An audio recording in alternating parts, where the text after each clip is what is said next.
प्रत्येक दिवशी असा एक ठराविक काळ असतो, अशी एक ठराविक वेळ असते, जी राहू काळाची मानली जाते. मकर संक्रांतीच्या दिवशी सुद्धा राहू काळ जो आहे, तर तो असणार आहे आणि म्हणून आपल्याला या 2 तासाच्या राहू काळामध्ये चुकूनही संक्रांतीची पूजा किंवा सुगड पूजा किंवा हळदी-कुंकू कोणत्या वेळेत करावं, दान कोणत्या वेळेत करावं, त्याचबरोबर बघा मकर संक्रांतीच्या दिवशी बरेच जण सत्यनारायण करतात. तर आज षष्टीला एकादशी सुद्धा आहे. तर या योगामुळे बघा जे काही आपण भगवान विष्णूंना जो काही रव्याचा प्रसाद बनवतो, तर तो दाखवावे की नाही किंवा आपण कोणता प्रसाद देवांना या दिवशी दाखवावा, सत्यनारायण कसा करावा, अशी संपूर्ण माहिती आपण आजच्या व्हिडिओमध्ये जाणून घेणार आहोत. तर त्यामुळे व्हिडिओ शेवटपर्यंत नक्की पहा. जर तुम्हाला ही माहिती आवडली तर व्हिडिओला लाईक करा, शेअर करा आणि चॅनलला तुम्ही अजून सबस्क्राईब केलं नसेल तर चॅनलला सुद्धा सबस्क्राईब करा. नमस्कार मंडळी, मी अनिता तुम्हा सर्वांचं खूप सारं स्वागत करते. सर्वात पहिले सर्वांना श्री स्वामी समर्थ आणि मकर संक्रांतीच्या तुम्हाला खूप खूप शुभेच्छा. तिळगुळ घ्या आणि गोड बोला. तर पहा, यंदा मकर संक्रांतीला अतिशय दुर्मिळ योगायोग जो आहे तर तो निर्माण झालेला आहे. यात म्हणजे मकर संक्रांतीला षष्टीला एकादशी सुद्धा आहे. म्हणून या वर्षीच्या मकर संक्रांतीला अधिकच धार्मिक महत्त्व हे प्राप्त झालेलं आहे. बघा, ज्योतिषशास्त्रानुसार जेव्हा सूर्य हा मकर राशीमध्ये प्रवेश करतो तेव्हा त्याला संक्रांत असं म्हटलं जातं. या संक्रांतीपासून चांगल्या दिवसाची सुरुवात होते. कारण सूर्याचं उत्तरायण सुरू होतं. म्हणजेच काय, तर सूर्य हा उत्तर गोलार्धात फिरत असतो. त्यामुळे देवतांचे दिवस सुरू होतात, वाईट गोष्टी नष्ट होतात आणि म्हणून संक्रांतीपासून चांगल्या दिवसाला सुरुवात होते असं म्हटलं जातं. मकर संक्रांतीचा हा दिवस अतिशय महत्त्वाचा आणि फलदायी असल्यामुळे या दिवशी दान, स्नान आणि उपाय यांना खूप जास्त महत्त्व दिलं जातं. या दिवशी लक्ष्मीची कृपा आपल्यावरती व्हावी, सूर्यनारायणाचा आशीर्वाद आपल्याला प्राप्त व्हावा, त्यांच्या कृपेने आपल्या घरात अखंड लक्ष्मी वास करावी, पैसा, शांती, समाधान घरात नांदावे. तसेच बघा, सौभाग्यवती महिलांचे सौभाग्य हे अखंड टिकून राहावे म्हणून संक्रांतीच्या दिवशी बघा घरामध्ये खण पूजले जातात. अनेक ठिकाणी याला सुगड देखील म्हणतात. तर बघा, असे सुगड पूजन या दिवशी आपल्याला करून हळदी कुंकू या दिवशी करायचं असतं. त्यामुळे आपल्याला अष्टलक्ष्मीचा आशीर्वाद प्राप्त होतो. आता बघा, मकर संक्रांतीला आपल्या घरामध्ये सुगड पूजा जी काही आपण करणार आहोत, हळदी कुंकू करणार आहोत, त्याचबरोबर या दिवशी आपल्याला यथाशक्ती दान सुद्धा आपण करत असतो. तर ते दान देखील आपण करणार आहोत. काही प्रभावी उपाय करणार आहोत, सेवा सुद्धा करणार आहोत. तर या संक्रांतीच्या दिवशी आपल्याला करायच्या आहेत. परंतु बघा, आपल्याला मी तुम्हाला व्हिडिओच्या सुरुवातीला सुद्धा सांगितलं की बघा, प्रत्येक दिवशी राहुकाळ असा एक दिवस ठरलेला असतो की प्रत्येक दिवशी काही वेळापुरता राहुकाळ असतो. तर तो कोणता किंवा तो कधी असणार आहे हेच मी तुम्हाला आजच्या व्हिडिओमध्ये सविस्तर माहिती सांगणार आहे. बघा, संक्रांतीचा दिवस हा हिंदू धर्मात अत्यंत पवित्र आणि शुभ मानला जातो, जो सूर्यदेव आणि भगवान शनिदेव यांना समर्पित आहे. बघा, यंदा मकर संक्रांतीच्या दिवशी षष्टीला एकादशी असल्यामुळे या दिवशी भगवान विष्णू नारायण यांचे सुद्धा आपण या दिवशी पूजन करणार आहोत. म्हणून यांना देखील हा दिवस समर्पित असणार आहे. बघा, मुख्यतः मकर संक्रांतीला विठ्ठलाची सुद्धा पूजा केली जाते.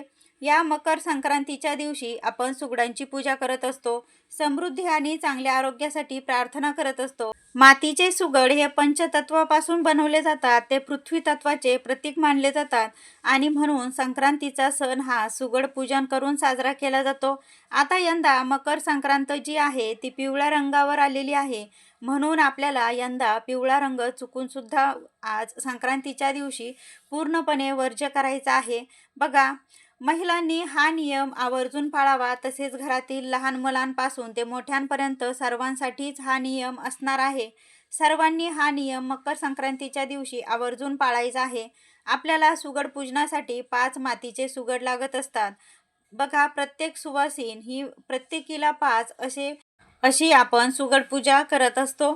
तर बघा, आपल्याला आता सुगड पूजा कशी करावी याचा सुद्धा मी सविस्तर व्हिडिओ केलेला आहे, तर तो तुम्ही जाऊन नक्की बघू शकता. पण अगदी थोडक्यात सांगते की सुगड पूजा करण्याआधी बघा, सुगड आपल्याला स्वच्छ धुवायचे असतात, मग त्यांना पूजेसाठी वापरायचे असतात. जर तुमच्याकडे अगदी कोऱ्या सुगडांची पूजा केली जात असेल तर त्याप्रमाणे करा.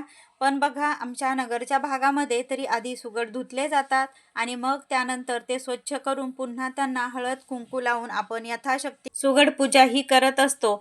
तर बघा सगळ्यात पहिले तुम्हाला सुगड पूजा करण्यासाठी एक पाट घ्या. बघा पाटावरती एखादं स्वच्छ तुम्हाला कपडा टाकायचा आहे. फक्त काळा कलरचा कपडा सोडून तुम्ही कुठल्याही रंगाचा कपडा सुगड पूजनासाठी वापरू शकता.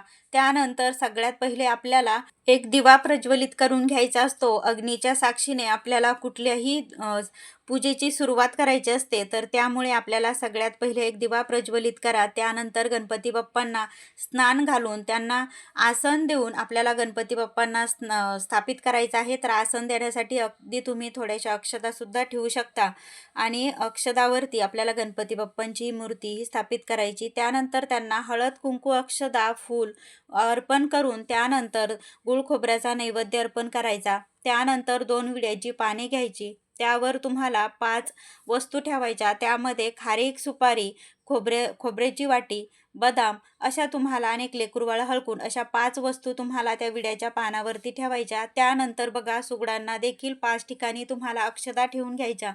त्यावर तुम्हाला सुगड स्थापित करायचे. सुगड तुम्हाला ज्यावेळेस सुगड पूजा करता सगळ्यात पहिले सुगडामध्ये तुम्हाला तीळ टाकायचे. त्यानंतर जो काही आपण वाणवसा केलेला आहे तर तो आपल्याला त्यामध्ये भरायचा असतो. हळदी कुंकू लावून त्यांची देखील पूजा करायची असते. त्यानंतर धूपदीपाने आपल्याला ओवाळायचं असतं. तर अशा प्रकारे अगदी मी तुम्हाला थोडक्यात ही सुगड पूजा शेअर केली.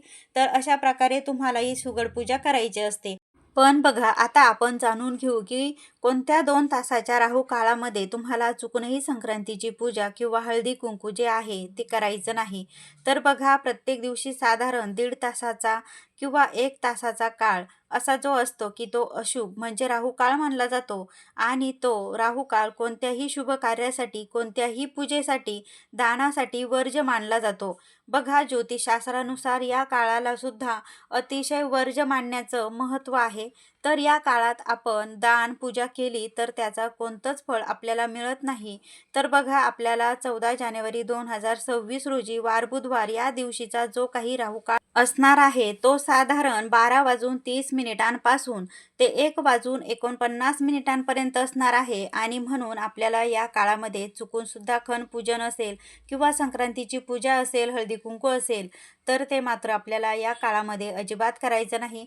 आता या दिवशी सुगड पूजनासाठी किंवा संक्रांतीच्या पूजा करण्यासाठी कोणता शुभ मुहूर्त असणार आहे तर बघा सकाळी सूर्योदयापासून ते दुपारी 12 वाजेपर्यंत आपण संक्रांतीची पूजा करण्यासाठी शुभ मुहूर्त असणार आहे.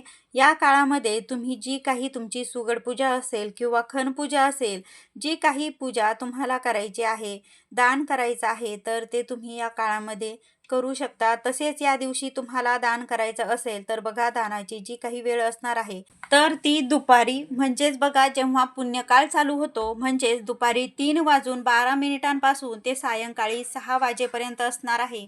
म्हणजेच सूर्यास्तापर्यंत हा जो काही काळ आहे तो दानासाठी अतिशय उत्तम मानला जाणार आहे. शक्य असेल तर याच काळामध्ये तुम्ही दान करण्याचा जास्तीत जास्त प्रयत्न करा.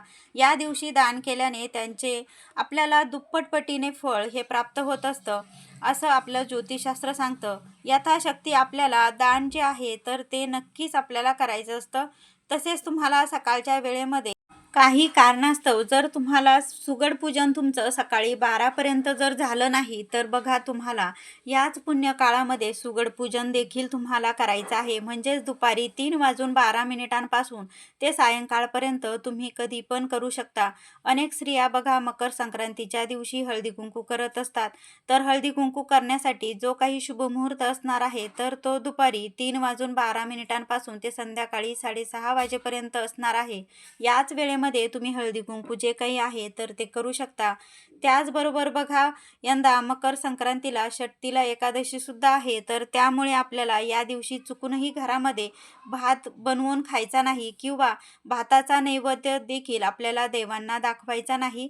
कारण बघा एकादशी तिथीला भात हा पूर्णपणे वर्ज्य केला जातो. म्हणून तुम्हाला या दिवशी भात घरामध्ये अजिबात बनवायचा नाही आणि आपल्याला या दिवशी कुणालाही बघा भात सुद्धा आपल्याला खायचा नाही. तसेच बघा, जर तुमच्या घरी जर तुम्ही एखादी सवासण जर मकर संक्रांतीच्या दिवशी जर जेवू घालत असाल, तर तिला सुद्धा तुम्ही जेवायला बोलवू शकता. पण जर तिचा एकादशीचा उपवास नसला, तर तुम्ही पूर्णावरणाचा स्वयंपाक करून तिला हा सवासणी ही जेवू घालू शकता. आता जर ज्यांना नेहमीप्रमाणे एकादशीचा उपवास असतो, त्यांनी नेहमीप्रमाणे एकादशीचा उपवास करा आणि ज्यांना नसतो, तर त्यांनी अगदी पुरणपोळीचा स्वयंपाक खाल्ला किंवा तुमच्या घरामध्ये जे काही तुम्ही गोडाधोडाचा स्वयंपाक करणार आहात, तर तो खाल्ला तरीसुद्धा चालणार आहे.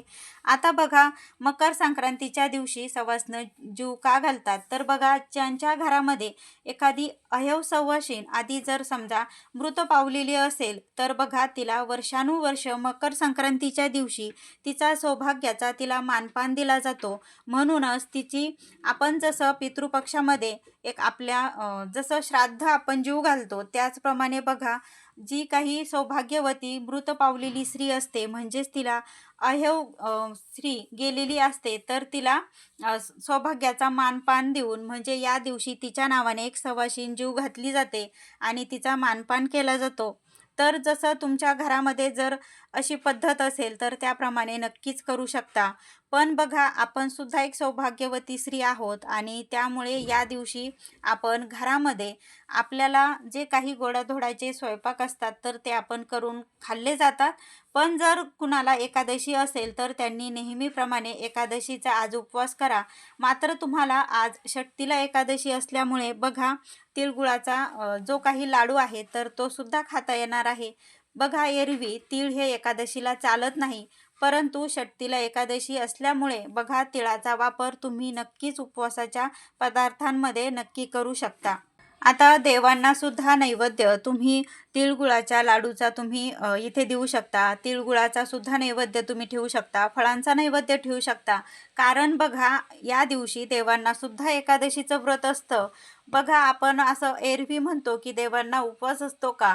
पण बघा, हे बाकीचे काही उपवास जरी देवांना नसतात, आपल्याला असतात, परंतु एकादशीचं व्रत हे देवांना सुद्धा असतं, तुळशी मातेला सुद्धा असतं. तर त्यामुळे आपल्याला चुकून सुद्धा मकर संक्रांतीच्या दिवशी तुळशीला तुम्ही पाणी अर्पण करू नका. तसेच बघा, तुळशीला देखील तिचं पानसुद्धा तोडू नका. कारण बघा, भगवान विष्णूंच्या पूजेमध्ये तुळशीपत्राशिवाय त्यांची पूजा ही अपूर्ण मानली जाते. परंतु आपल्याला मकर संक्रांतीच्या दिवशी चुकूनसुद्धा तुळस ही तोडायची नाही. तसेच बघा, जे काही सत्यनारायण करतात, ज्यांच्या घरामध्ये सत्यनारायण केला जातो, त्यांनी बघा रव्याचा नैवेद्य न दाखवता देवाला तुम्ही फळाचा नैवेद्य दाखवा. या दिवशी बघा, तुम्ही तिळगुळाच्या वड्या किंवा तिळापासून कोणतेही पदार्थ बनवून देखील दाखवू शकता किंवा तुम्ही फक्त खडीसाखरेचा सुद्धा तुम्ही नैवेद्य दाखवू शकता. पण बघा, तुम्हाला या दिवशी शिऱ्याचा नैवेद्य आपल्याला भगवान विष्णूंना आपल्याला दाखवायचा नाही. तर मंडळी, अशी ही माहिती मला तुमच्यापर्यंत पोहोचायची होती. आय होप की ती तुम्हाला आवडली असेल. व्हिडिओ आवडला असेल तर व्हिडिओला लाईक करा, शेअर करा. चॅनलवर नवीन असाल तर चॅनलला सुद्धा सबस्क्राईब करा. भेटूया पुन्हा अशाच एका नवीन माहितीसोबत. तोपर्यंत सर्वांना श्री स्वामी समर्थ.